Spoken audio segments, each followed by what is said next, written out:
আজিৰ দিনটো আচলতে ছাত্ৰ সন্থাৰ সত্তাটোৰ কাৰণে আটাইতকৈ দুৰ্ভাগ্যজনক দিন। কাৰণ ছাত্ৰ সন্থাৰ সত্তাটোৰ লগত বহুত দিন জড়িত হৈ থকা এগৰাকী ব্যক্তি দীপাংকৰ কুমাৰ নাথ যিগৰাকী ব্যক্তিয়ে আজিৰ দিনটোত গেৰুৱা বসন পিন্ধিবৰ কাৰণে তেখেতে মনস্থ কৰিছে আৰু আজি গেৰুৱা বসন পিন্ধিব।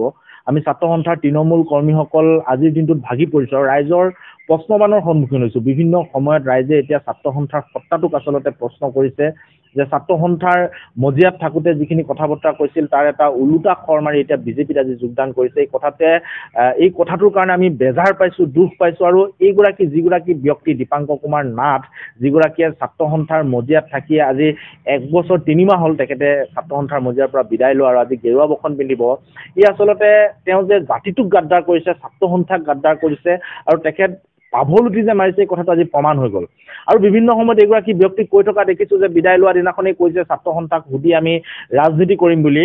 এই কথাটো তেওঁ মিছাকৈ কিয় মাতিলে? ছাত্ৰ সন্থাৰ কোনো কৰ্মীক, ছাত্ৰ সন্থাৰ সভাপতি সম্পাদক হওক কাৰো লগত তেখেতে এই বিষয়ত কেতিয়াও আলোচনা কৰা নাই। আৰু যদি কৰিলেহেঁতেন নিশ্চিতভাৱে আমাৰ পোনপটীয়া তেখেতলৈ উত্তৰ হ'লহেঁতেন যে তেখেতে কোনো কাৰণত ৰাজনীতিয়ে কৰিব নালাগে। সেয়া বিজেপি, কংগ্ৰেছ, এজিপি এইবিলাক আমি নাজানো, তেওঁ ৰাজনীতিয়ে কৰিব নালাগে। এইটো তেখেতলৈ আমাৰ পোনপটীয়া উত্তৰ হ'লহেঁতেন।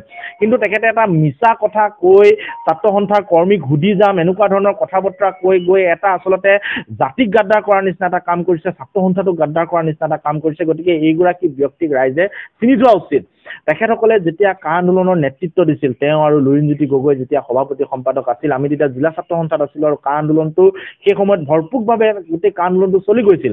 ৰাইজে তেওঁলোকৰ আহ্বানত জঁপিয়াই পৰিছিল। 5 গৰাকী সেই সময়ত নিহত হ'ল, বহু লোকে লাঠিৰ কোব খালে, গুলি খালে, বহু লোক এতিয়া চিৰদিনৰ কাৰণে পংগু হ'ল। সেইসকলৰ কথা যে এবাৰো নভবাকৈ সেই দলটোত গৈ তেখেতে বিনা দ্বিধাই যোগদান কৰিলে, এই আটাইতকৈ আচলতে আমাৰ ছাত্ৰ সন্থাৰ কৰ্মকৰ্তাসকলৰ মন মগজুত আচলতে আঘাত দিছে। আৰু এটা কথা নিশ্চিত, দীপাংকৰ কুমাৰ নাথ প্ৰাক্তন আছু সভাপতি এই ডেজিগনেশ্যনটো যদি আঁতৰাই দিয়া হয় তেখেত এটা বিশাল শূন্য। তেওঁ দীপাংকৰ নাথ হিচাপে একো কৰিব নোৱাৰে। লগত ছাত্ৰ সন্থাৰ ডেজিগনেশ্যনটো লৈ তেখেতে ব্যৱহাৰ কৰি যিখিনি কাম কাজ কৰিলে এই কাম কাজখিনি কেতিয়াও আচলতে জাতিটোৰ কাৰণে, ছাত্ৰ সন্থাৰ কাৰণে কেতিয়াও ধনাত্মক নহয়। আৰু দীপাংকৰ কুমাৰ নাথ এতিয়া ছাত্ৰ সন্থাৰ প্ৰাক্তন উপাধিটো নাথাকিলে এটা ডাঙৰ শূন্য। গতিকে এটা শূন্য ক'ৰবাত গৈ যোগ হয়, বিয়োগ হয়, পূৰণ হয়, হৰণ হয়, তাৰ উত্তৰ কেৱল শূন্যই হ'ব। গতিকে এইগৰাকী ব্যক্তিক আমি চিধা কথা ক'ব বিচাৰিছোঁ, আমি ছাত্ৰ সন্থা এতিয়া বৰ্তমানৰ নেতৃত্ব লৈ আছোঁ।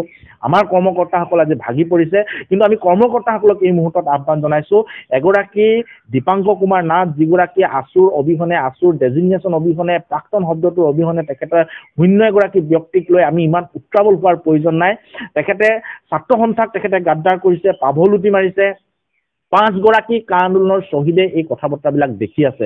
তেখেতসকলৰ পৰিয়ালৰ খাও লাগিব। ছাত্ৰ সন্থাৰ কৰ্মকৰ্তাসকলে যিমানেই প্ৰশ্নবানৰ সন্মুখীন হ'ব এই খাওবিলাক তেখেতৰ গাত লাগিব, অসমীয়া জাতিৰ খাও লাগিব।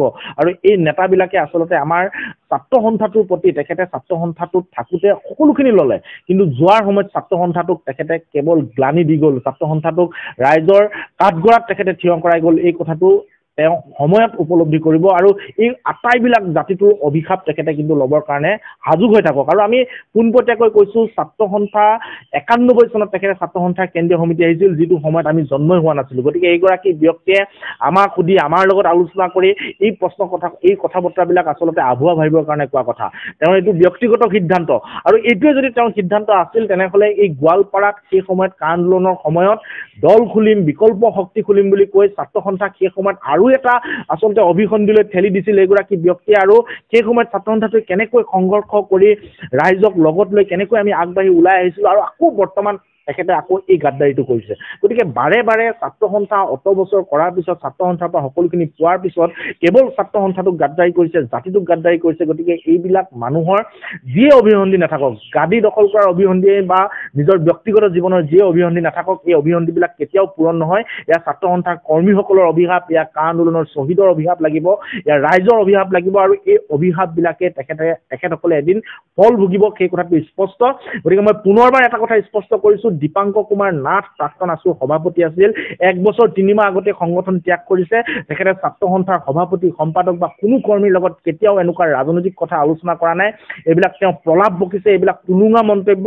তেখেতে নিজেই সিদ্ধান্ত লৈ গৈছে, আৰু এই সিদ্ধান্তৰ কাৰণে এদিন সময়ত তেওঁক কেতিয়াও ক্ষমা নকৰে, ছাত্ৰ সন্থাৰ কৰ্মীয়ে কেতিয়াও ক্ষমা নকৰে, এইটো স্পষ্ট কথা।